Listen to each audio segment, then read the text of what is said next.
모두 발언에서 이재명 대표가 15분이나 발언을 했지 않습니까? 그러면 대통령께서는 그 15분에 대한 발언에 대해 답변을 하셔야 되는데 저희가 통상적으로 질문이 15분이면 답변은 그보다 길 수밖에 없는 게 인지상정이고요.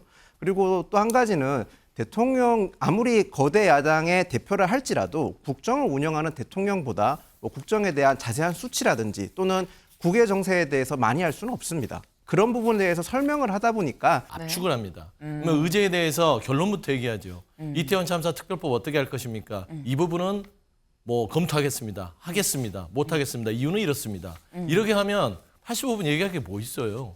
R&D 예산 지금은 이렇습니다. 이번에는 안 되니까 내년에 하겠습니다. 이유는 이렇습니다. 이런 거거든요. 그러니까 저는 대통령이 기본적으로 본인이 가지고 있는 국정 철학이 지금 2대 8이냐 7대 3이 다 드러났어요. 7이든 8이든 결국에는 국가 운영에 대해서 정리가 안 돼 있다.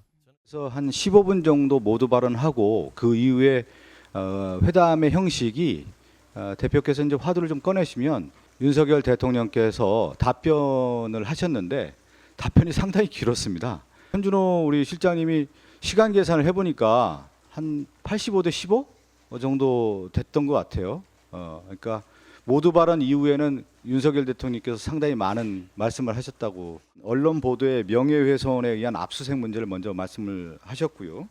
그 다음에 R&D에 대한 얘기를 좀 이어졌고요. 그 다음에 연금 개혁과 의료 개혁에 대한 얘기, 또 이태원 특별법에 대한 얘기, 그 다음에 여야정 민생 협의체에 대한 얘기가 이렇게 주로 있었습니다. 나머지에 대한 어떤 주제는 논의할 시간이 없었습니다. 네. 지금 박성준 대변인 얘기를 들어보면 약간 대화의 점유율이 15대 85였다. 그래서 우리는 뭐 얘기할 게 많았는데 얘기를 더 할 시간이 없었다라고 지금 얘기를 합니다. 민주당에선 15대 85다. 이건 민주당의 입장이죠. 그럼 대통령실은 뭐라고 하느냐? 이걸 좀 보겠습니다. 대통령실은 발언량 3대 7이었다. 일단 5대 5가 아니었다라는 거는 대통령실도 인정을 하는 것 같아요. 네. 15대 85냐 3대 7이냐라는 건데 김유영 대변인님. 네. 일단 윤 대통령이 확실히 비공개에서 뭔가 발언을 많이 한 것 같긴 합니다. 그러니까 모두 발언에서 이재명 대표가 15분이나 발언을 했지 않습니까? 그러면 대통령께서는 그 15분에 대한 발언에 대해 답변을 하셔야 되는데 저희가 통상적으로 질문이 15분이면 답변은 그보다 길 수밖에 없는 게 인지상정이고요. 그리고 또 한 가지는 대통령 아무리 거대 야당의 대표를 할지라도 국정을 운영하는 대통령보다 뭐 국정에 대한 자세한 수치라든지 또는 국외 정세에 대해서 많이 할 수는 없습니다. 그런 부분에 대해서 설명을 하다 보니까 말씀이 길어진 거라 생각을 하고 그리고 저는 민주당에서도 저 발언 시간을 저렇게 상세하게 공개한 것을 네. 뭐 공격하려는 의도로 보고 싶지는 않습니다. 뭐 민주당이 앞으로 22대에서는 171석의 거대 의석을 가지는 정당인데 네. 그렇게까지 좀 치졸하게 보는 건 아니고 아무래도 언론인들께서 저런 걸 관심을 많이 가지더라고요. 예전에 대통령께서 공개 발언하시면 박수회수가 몇 번인지 물어보시고도 그쵸. 하셨거든요. 그런 것 때문에 아무래도 박성중 대변인이 언론인 출신이다 보니까 저런 것까지 꼼꼼하게 챙겨서 준비한 거 아닌가 그렇게 생각을 합니다. 네. 상주 대변인님. 네. 그러니까 뭐 참 윤석열 대통령 말 많은 거는 이 정가에서 다 아는 얘기 아닙니까? 회의 들어가면 1시간 중에 본인이 59분을 하고 1분을 듣는다. 뭐 이런 게 이제 설로 이제 거의 굳어졌어요. 그러니까 역시나 말을 많이 하시는데 저는 좀 비판을 떠나서 7대 3이든 8대 2든 뭐가 중요합니까? 내용이 중요하지요. 근데 이건 분량은 분량이지만 저는 대통령이 제가 좀 비판을 하자면 아쉬운 게 답답하고 이 국가 정책에 대한 하나하나의 의제에 대해서 정리가 안 돼 있어요. 요약이 안 됐다는 겁니다. 보통 공부를 잘하는 사람들이나 일을 잘 마무리하는 사람들은 압축을 합니다. 그러면 의제에 대해서 결론부터 얘기하죠. 이태원 참사 특별법 어떻게 할 것입니까? 이 부분은 뭐 검토하겠습니다. 하겠습니다. 못하겠습니다. 이유는 이렇습니다. 이렇게 하면 85분 얘기할 게 뭐 있어요.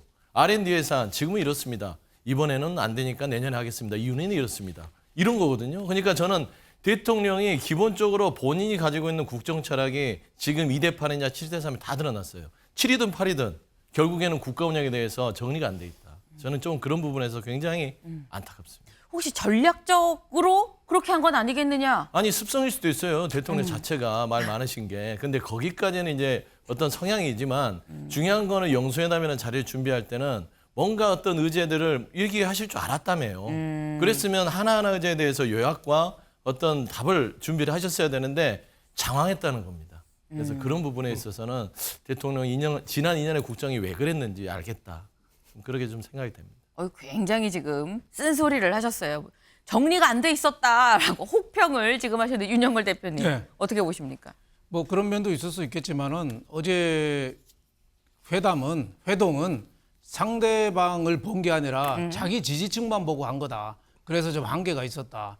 이재명 대표도 A4 용지를 쭉 읽은 거라든가 대통령도 거기에 대해서 설명을 한다고 뭐 시간을 많이 보낸 거라든가 저로 지지층만 봤다. 네. 그래서 앞으로 회동을 하려면은 범위를 좀 구체화하고 선택과 집중을 할 필요가 있겠다. 이런 생각이 들고 상대방을 좀 쳐다보는 좀 회담을 했으면 좋겠다.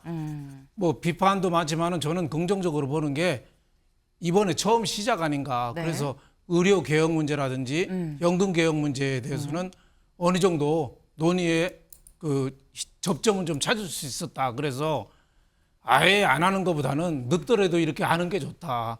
그래서 앞으로 이제 시작점이다. 저는 이렇게 보고 있습니다. 알겠습니다. 네.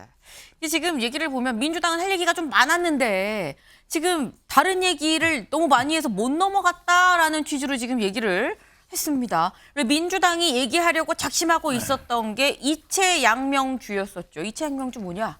이겁니다. 이태원 참사, 태상병 특검, 양평고속도로 의혹, 그리고 김건희 여사 관련한 의혹, 그리고 주가 조작 의혹 등등이 있었습니다. 네. 이채 양명주였다라는 거예요. 그럼 이 중에서 민주당이 실제 어제 테이블에 올린 건 무엇이냐? 일단 보니까 이 이태원 참사 얘기가 나왔던 걸로 보입니다. 요 관련 목소리 잠깐 들어보고 올까요? 이태원 참사 특별법이나 특검법 등에 대한 거부권 행사에 대해서 유감 표명과 함께 향후 국회 결정을 존중하겠다라는 약속을 해주시면 참으로 좋겠다는 생각이고 또 정중하게 요청드리는 바입니다. 다만 지금 그 국회에 제출된 법안이 법리적으로 볼 때 민간조사위원회에서 그 영장 청구권을 갖는 등 좀 법리적으로 문제가 있을 부분이 있기 때문에 이런 부분은 조금 해소하고 다시 논의를 하면 좋겠다. 그렇게 한다면은 뭐 무조건 반대하는 것은 아니다. 이런 취지의 설명을 했습니다.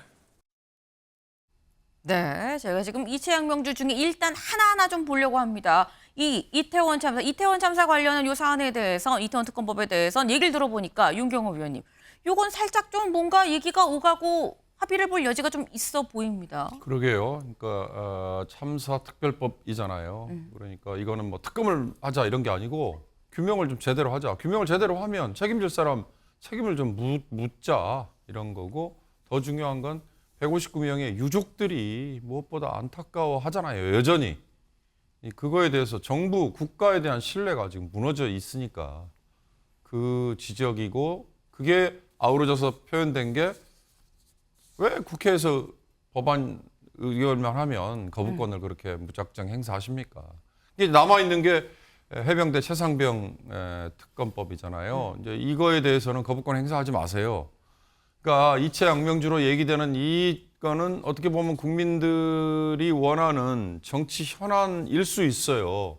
근데 저는 조금 방향을 틀어서 아까 앵커가 어느 신문을 내세우면서 의료개혁에 대해서는 뭐 공감을 했다 이렇게 일면에 네. 크게 썼다고 소개했잖아요.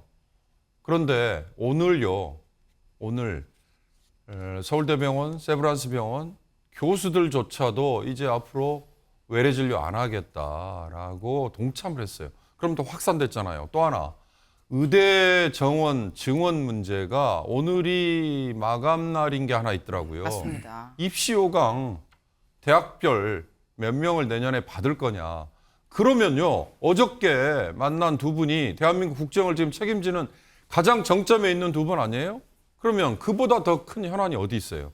그렇다면 최소한 각 의과대학별로 정원을 우리가 알아서 수용 가능한 인력만 내년에는 받겠습니다라고 먼저 의견을 제시했잖아요. 그러면 대통령하고 이재명 대표가 그 정도는 합의를 했어야죠. 2,000명 무조건 안 된다라는 게 아니라 현실적으로 수용 가능한 정도로 접근을 하겠습니다라고 이 정도는 합의했어야 돼요. 또 하나 아까 윤영걸 대표 지적하셨습니다만 이번 총선 이후에 바뀐 게 뭐예요? 국민들이 민심 얘기하면서 비서실장 교체했죠. 총리 바꾸겠다 그랬잖아요. 총리 인선에 야당 동의 없이 불가능하지 않습니까? 그러면 윤석열 대통령이 총리 인선에 관해서는 좀 이러이러한 분들 고민하고 있는데 좀 도와주세요라는 얘기를 했어야죠. 그래서 사전 조율이라는 게 필요한 거였습니다. 네. 지금 말씀은 아니 뭐 이태원 특별법 요거는 좋은데 좋다 합의될 법하다. 근데 이게 중요하지만 다른 거 더 중요한 것도 있다라는 그 말씀을 지금 하신 거예요.